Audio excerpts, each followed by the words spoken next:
Hi, I'm Brooke from the Chattanooga Public Library, and today on So What Kids, we're going to make a rag pillow. For supplies, you'll need some fabric scraps cut into rectangles. You'll need some scissors, a ruler, and some pins, and some stuffing. So, here's the things we're going to need to do before we can get started on our rag quilt or rag pillow. As you can see, I made it into a rag pillow. See these little ruffly things here? That's what makes it a rag pillow. So I'm going to get some of my favorite fabrics. Flannel works really well because when you cut the ruffles into it, they tend to not unravel like regular fabric does.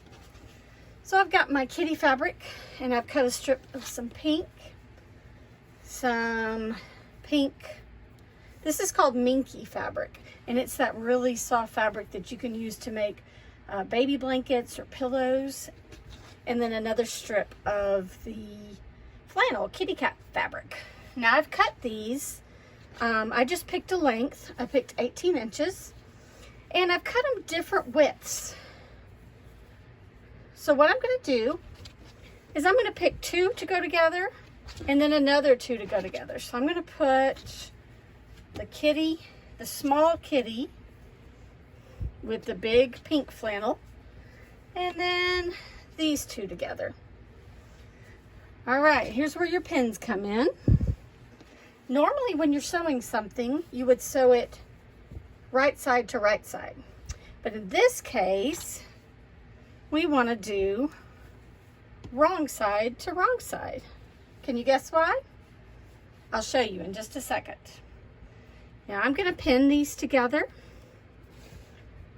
You're probably going to need a little help if you've never done pinning before, but maybe your grown-up can help you with that. All right, I've pinned those 2 together.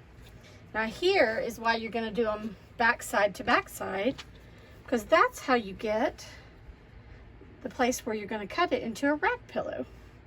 You're going to use that edge. All right, so there's my first set. And I'm going to do the same thing with this. I'm going to put it wrong side to wrong side. And I'm going to pin that.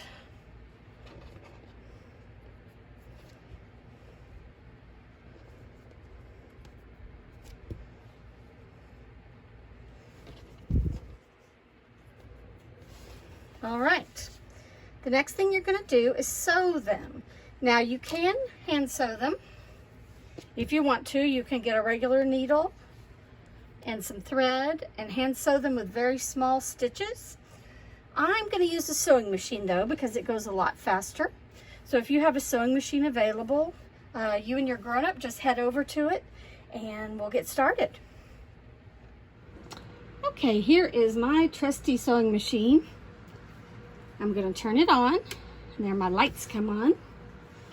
And then I am going to put it right under this. This is called the foot.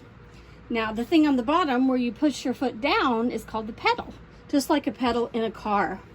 And the bottom pedal determines your speed, and the foot holds your fabric in place. Now I've already got it threaded, and underneath there's a bobbin, so that the thread comes up from the bottom and down from the top, so that it loops together.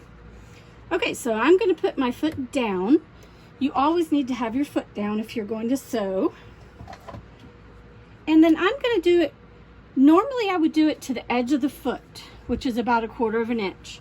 In this case, I'm going to come out all the way to the end of my plate.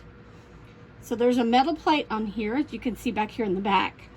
I'm going to make sure that as I go along, the edge of my fabric lines up with the edge of the metal plate. And there's a reason for that, so you'll have to make sure you make that a big area before you sew. All right, I'm getting my pedal ready. I'm putting one hand right here sort of to steady it and move it along. And here I go. When your machine's working right, it sounds kind of like a happy kitten. Straighten this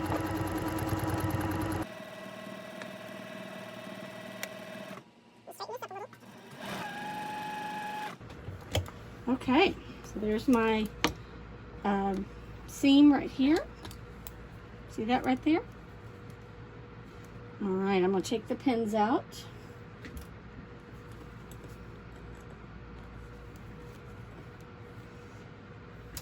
And you're gonna wanna cut that thread down pretty far so that it doesn't come unthreaded. If you cut the thread too close to the needle, it's gonna come unthreaded when you start sewing again. So I'm gonna take my pair of scissors and cut it right out here. All right, I don't know if you can see, but this is where you are going to make the quilt look like a rag quilt, is this little piece that you left to the right of the seam. Okay, let me do my next piece. Same thing. I'm gonna make sure my foot is down. If you leave your foot up, your thread's gonna tangle a lot. So you don't want to leave your foot up. Now, usually, like I said, I would sew right here, but I'm moving out all the way to the edge of my plate.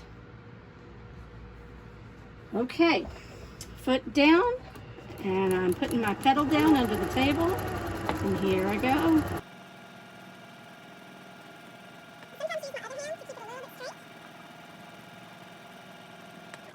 There we go. Once again, I'm going to take the thread and cut it really far out. All right, so there's our first two seams. All right, so now I have my two pieces of fabric that are sewn together. Now, since we're making a pillow, we're going to want those two pieces to match each other. So I'm going to do like this, and I'm going to cut them. I'm going to use a ruler, and I'm going to cut them to match each other so that we can make a pillow whose sides are the same. So I'm going to take my scissors. I'm going to cut along the ruler.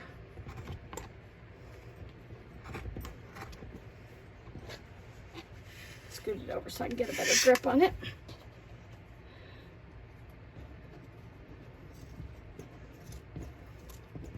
Now, the sharper your scissors are, the easier this is going to be. But if you have sharp scissors, make sure you have a grown-up helping you with it. All right, I've got that edge cut pretty even. I'm going to do the same thing with the other side. Now I have both sides of my pillow the same size. Okay, now like I said, normally you would do face to face or front side to front side, right side to right side. But again, we are going to do wrong side to wrong side. And that's because we want to have those raw edges.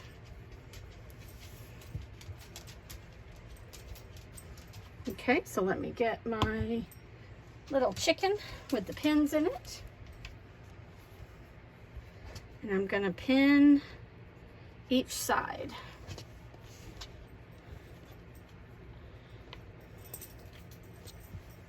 Got it pinned.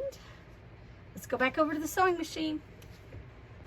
All right, here we are back at the sewing machine. I have our fabric with our 4 edges pinned together. And we're going to do the same thing we did before. We're going to make sure that it's all the way out to this end of the plate, which is about 1 inch. Put the foot down because it tangles if your foot is up. So you want to make sure your foot is down. I'm going to use the pedal. Here we go. Shaking the camera a little bit, but that's just how it goes.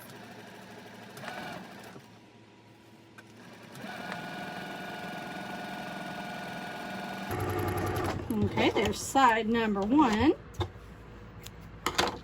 Okay, let's do side number 2 over here. Now, guess what is going to go in the middle?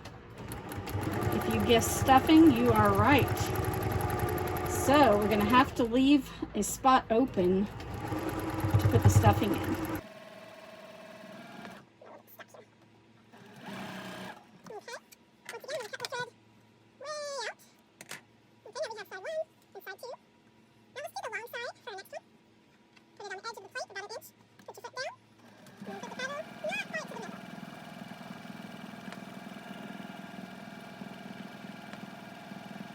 Now you don't want to go too fast or you'll end up with a very uneven seam.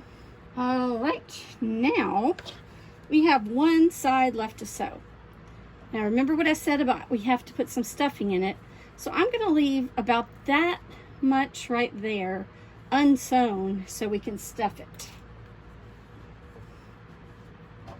Foot down, here we go.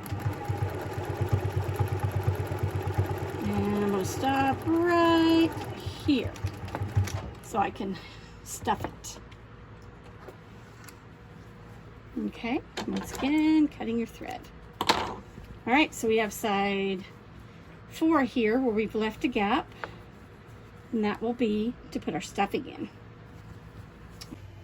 All right, our next step is going to be to put some stuffing in this gap that we left. Now you can use regular stuffing that you can buy at the store, but you can also use like leftover pieces of t-shirts or other sewing projects that you might have.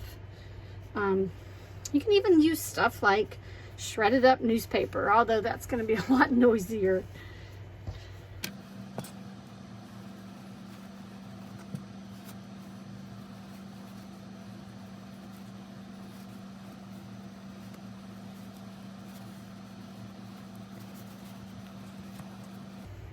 I'm going to try to get it down in the corners as much as you can.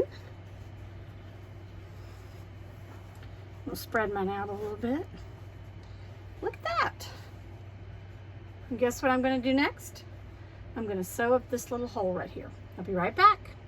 Okay, so I've got that last seam sewn. And look at all these little flaps and edges we've got. Guess what we're going to do? We're going to take some scissors. And we're going to cut those.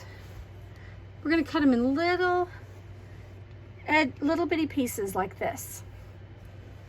Okay, now one thing you have to be careful of is not to cut over this seam, because the seam is what holds your two pieces of fabric together. So you want to be careful when you cut that you just go about that far in. Now my scissors are pretty sharp. If you have some scissors that aren't quite as sharp, you can do this. You can go a little further in.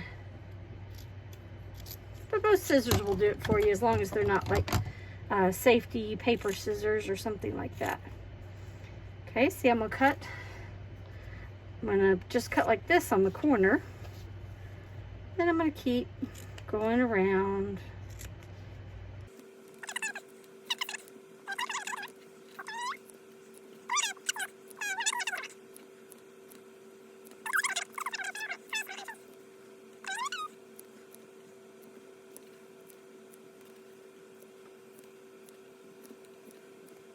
Guess where else we get to cut? We made some places on the top where we had overlapping areas, so we're going to cut those too. So I'm going to take it down here by where it's folded. Once again, make sure you don't cut that seam.